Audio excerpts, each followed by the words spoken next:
നിന്റെ തന്ത നിന്റെ തള്ളയെ അന്നുകാലത്ത് നല്ലപോലെ ബഹിഷ്കരിച്ചിരുന്നെങ്കിൽ, ഒന്ന് വെളിയിൽ കളഞ്ഞിരുന്നെങ്കിൽ, നിന്നെപ്പോലെയുള്ള പക്കാ വർഗീയവാദി ഇന്ത്യ രാജ്യത്ത് ജന്മം കൊള്ളില്ല.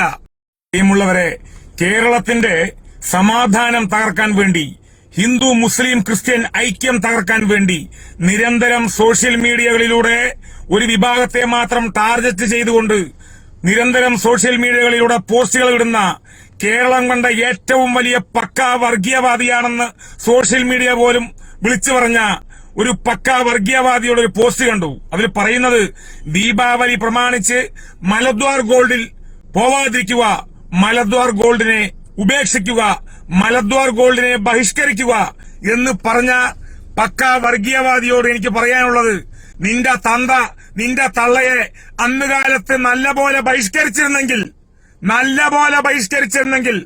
അല്ലെങ്കിൽ ഒന്ന് വെളിയിൽ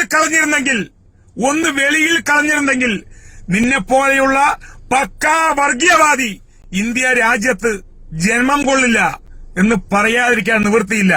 നിന്നെപ്പോലെയുള്ള വർഗീയവാദികൾ നിരന്തരം മതേതരത്വത്തെ തകർക്കാൻ, സമാധാനത്തെ തകർക്കാൻ വേണ്ടി സോഷ്യൽ മീഡിയകളിലൂടെ ആഹ്വാനം ചെയ്യുമ്പോ അതിനെതിരെ പ്രതികരിച്ചില്ലെങ്കിൽ, ഒരു ജനാധിപത്യ രാജ്യത്തിരുന്നു കൊണ്ട് അതിനെതിരെ പ്രതികരിച്ചില്ലെങ്കിൽ ഒരു ഇന്ത്യക്കാരനല്ല. അതുകൊണ്ടാ പ്രതികരിക്കണം കേട്ടോ. ഇനിയും നീ എഴുതിവിട്, നിനക്ക് ഇനിയും വരും. Okay, by.